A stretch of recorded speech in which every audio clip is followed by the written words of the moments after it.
Okay guys, I'm here at the MYAKKAHATCHEE Park as I came right here to the bridge. This is a fixed location.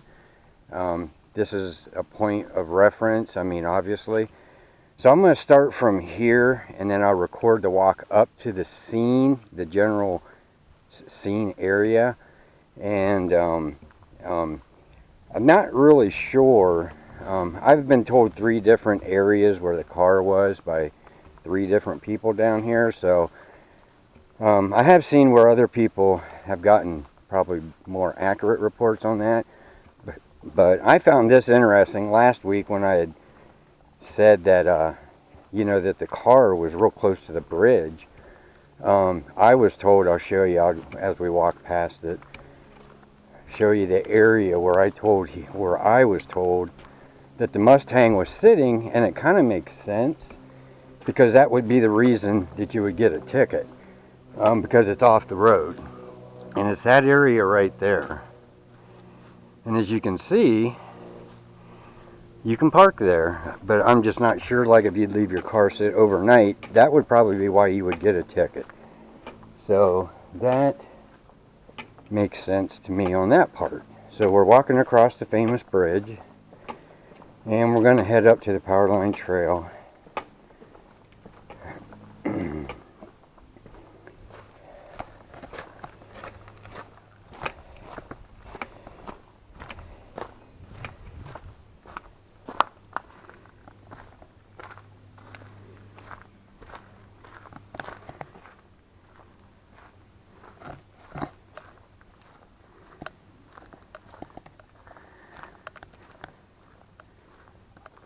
Can't tell if this thing or...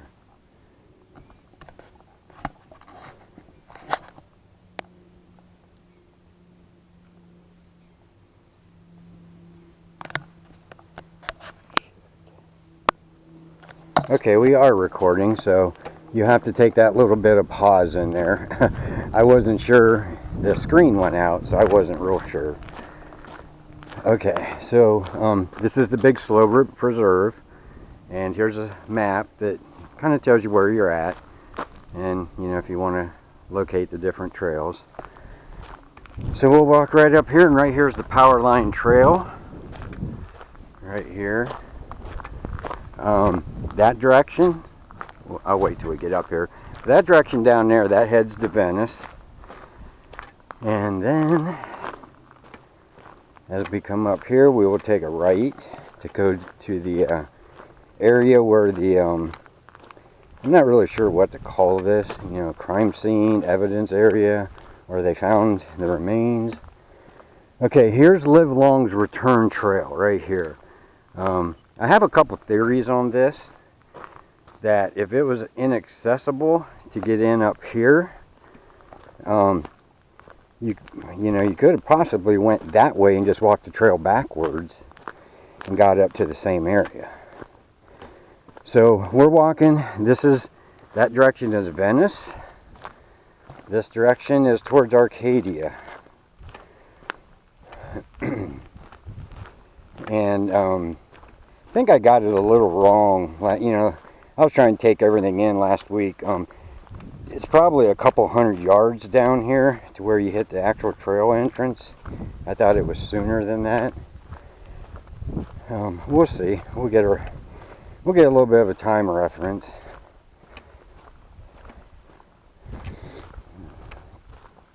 As you can see, now we had a lot of rain on Thursday, the 28th. A little bit of rain yesterday. Rained for about an hour to 2 hours this morning. So it is definitely more wet in here than when I was down here last week. So that gives you an indication. I'm not sure how much rain we actually had Thursday. That'd be easy to look up for the Northport area. Sarasota, we got dumped on pretty good. Pretty much all day, a lot of wind. So I'm trying to walk at about a moderate pace. I think sometimes I probably walk faster than that, but this will give some sort of reference.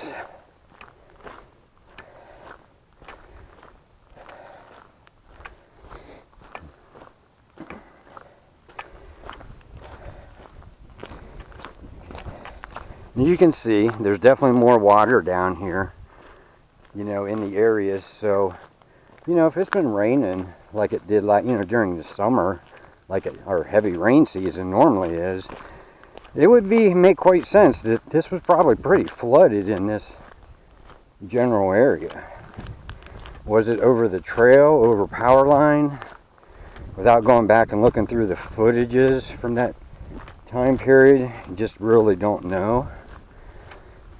But I think the trails tend to be a little higher ground. Obviously, that's why they are trails. So that could have, you know, some point into it. But we're now approaching Livelong's entrance. So you've seen about how long that took me to walk that. I didn't bring any measuring devices, so I did do a little bit with Google Earth. And you can snap lines and get an idea, and for some reason I'm thinking it was like 600 to 700 feet up to here. But here's the big Slough Canal Bridge, and then right here is the entrance to Livelong Trail. As you can see how low this is? So it's quite, makes sense that this would have been close to chest deep water to get across here. So that may have prevented people from taking the initiative to walk down in across here. However, you probably could have just took a boat, pushed your way across, as we cross right now, and simply scooched across, jumped out, and then there you have the trailhead sign, Livelong Trail. So we'll walk up to that. And right there's the sign. Okay. And now we'll continue on up the trail. As you can see, it's a pretty wide, marked out trail. Obviously, there was a lot of equipment. ATVs, possibly. It looks like they drove actual vehicles up here when they were doing the scene investigation. So that's why we have such a nice wide path. There's a lot of horseback riding in the area, so this is probably used for horseback riding, but I know some trails are off limits to horse, so I don't know. But this is just a nice wide trail, as you can see. So we started walking up through here, not knowing. I met up with a couple in the parking lot. Didn't know who they were, but we just kind of hung out together because we felt like we were the only people here.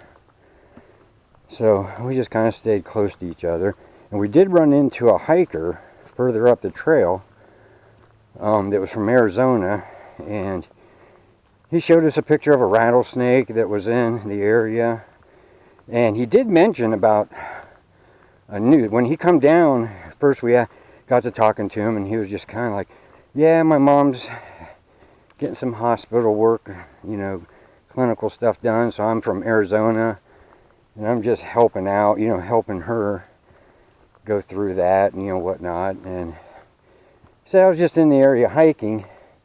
Then we got on the subject of the, you know, the laundry case, and he's like, oh yeah, that's just right up here at the end. And he said, well, I'll take you up and show you where this snake and the scene actually is.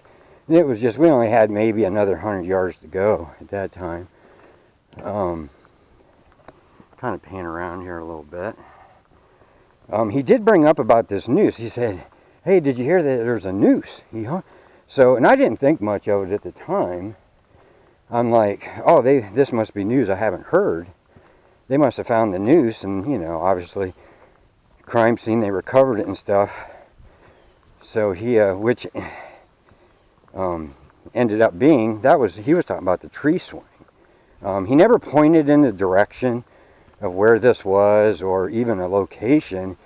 He just said he'd take us up, show us the snake, and then up basically to the scene. And then it gets a little fuzzy with him because he kind of just disappeared, and I don't really remember anything else about that. So we continued to look around the area, and we kind of forgot about him mentioning about this noose thing, but when we did find the swing, first thing we were like, that isn't no noose, that's a foot swing. You know, so that's kind of the story on that. But we will go there. I'm going to walk just directly up to the area where the evidence was found, just to get a time frame there, and then I'll probably shut the camera. I'll scan around a little bit, then I'll shut the camera down. That'll give you your time reference, and then I'm going to do a little looking, go to the tree swing area and see what else I can find, and then I'll make a couple videos, and then we'll just piece them all together or something. But I'm going to check my phone. I wish I had looked at the time when I left at the bridge, but it feels like we've been walking maybe 10 minutes. I don't know, something like that. But this is what it looks like up through here. I haven't seen any hogs yet. I did read in one of the reports that when the laundries came up through here, that a hog, or a couple of them, had run out behind Roberta on the trail. So they're definitely up here, and I've got my walking stick. I don't know if it'll do much, but I could poke them in the eye or something. I don't know. But basically I would look for the nearest tree, which there's plenty of trees. Now I think this here's the, no, maybe not. Not real sure. I have to come up here and get my bearings back, because like I said, it was a lot to take in. It was late at night till I got home. So I'm just going to walk up, focus on getting to the actual wide open sea. And what I'll do is I'll walk out to where the evidence tents, which we're approaching here very shortly.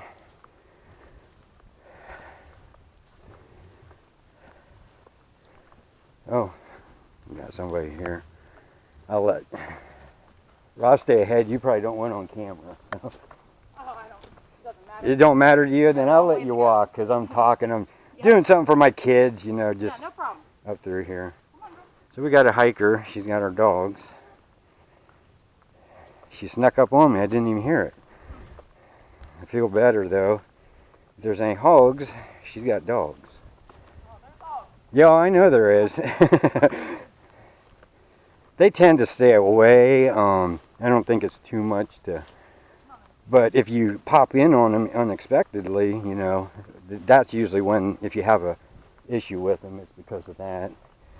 And they'll usually charge you and take a swipe at you from the side. So the best thing to do is run, get up a tree, or dodge them. They don't really come after you, so to speak, but their instinct is if you surprise them, especially if they got young ones, they will definitely you know, jump up on you. Now we're here, we're in the area, so I'm going to stop I'll do a quick scan around.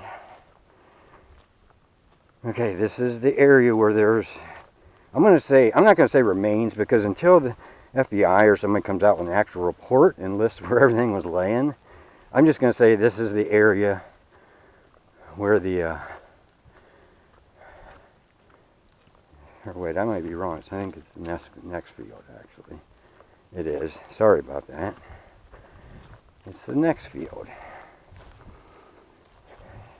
That's what I'm saying.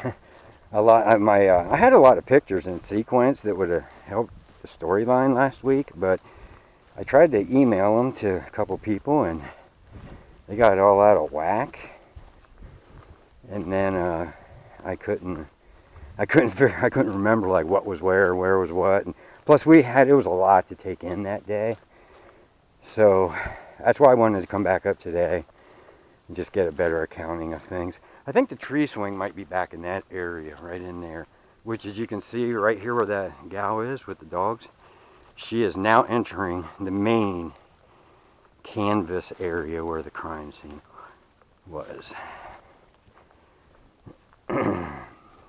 So we'll get up to here, and then I think I've got a timestamp on the camera, so note that time once I get up here, because I'm going to leave the camera roll just for a little bit. So, but this is the area right in through here where we found circles. Like, I think we found some down in here. And obviously with the rain, now it's going to be much harder to see if anything is left. Actually, I might be wrong again. Yep, see, I knew I would do this. Okay. So I was wrong once again. There's 3 openings, and I keep getting confused which, because like I said, my computer. But I will keep walking until we get to the spot. There it is. Okay. She is now entering the area where all that took place. These little open spots confused me because I couldn't remember quite how many. Like I said, my pictures got all out of order. And I was trying to piece it all back together. And I'm not familiar with this. You know, we've been at the MYAKKAHATCHEE State Park, but not down here. So sorry for that, but this is definitely it now. I can confirm 100% this is it. This is the area. Some are saying this is the area where Chris went in. See that like little path over there? I'm not so sure if that's accurate. It'd be nice if that individual from Fox News would just play the entire, without editing it or breaking it down, that video. But where that girl is standing with the dogs, that's now the field where you guys remember the tent and the roped off crime scene area. And then here's where they had like stuff set up. I think this might be the medical examiner was right in this area right here. And then I guess the remains were found, like, I'm not sure because there's been so many people up here now and different reports, and it's, you know, they do their videos with the, but take a check at that timestamp when we entered this, and that'll tell you the time that it took to walk up here. Okay, I'm going to continue out here a little bit to where the blue tent was that you guys, or not, was it a blue tent? I can't remember. Yeah, blue tent that was leaning kind of funny. They used that tent for the crime scene mark off, but just as a fixed point so they could tie their tape, their crime scene tape to. As you can see, we're now getting out here in the field. Now, it's my thinking that the actual remains must have been like right over in here somewhere. We thought they were more in the woods. But like I said, until we get a detailed report, you just don't know. Now that's kind of, remember, this is a week later. That could be where the tent was, or it's right up here. But I think that's the spot there. As you can see here, this looks like just an area where they turned their vehicles around. So this is looking back down. Now when I reference things, down the trail means towards power line trail. Up the trail is up from the trail. So this is the area. Now I'm not sure where the water bottle and all that stuff was found. There is a little clearing like right back in there. So did they find it back there? Or did they find it looking back at the trail to my left? Or was it out in here where they found the water bottle and stuff? And the bones and all that stuff. I'm not sure. Now one thing I do want to say before I shut this camera off, there is a lot of bones up here. Last week we found hog bones all over the place, deer bones all over the place. We found a partial pig skull, you know, jaw, all that crap. So there's a lot of bones up here, and hopefully the PD wraps and FBI comes out and just tells everybody like what they did find, what they didn't find, where it was at, because the Northport police are going to be getting calls for a year, from up until a year from now, people claiming to find bones. And there's so many animal bones laying in here. I'm used to seeing that sort of thing, so I can, you know, I've never seen a human skeleton laying in the ground, but I know what deer, you know, hog, and all that stuff looks like, coon, you know, coyote, any of that stuff. So to me, a lot of these bones up here just appears to be wildlife, but I'm no expert on human bones, so I could be wrong. But I'm thinking, I'm going to shut the camera off now and quit rambling. And I'm going to look around, see if I can find some points of interest. I do want to go find the tree swing and then reference that to this area, because I still feel the tree swing is the key point to this whole thing. I think that was the known spot. And once we get there, I'll let you check it out, and then you can make your own decision on it. So we're gonna stop the video right now.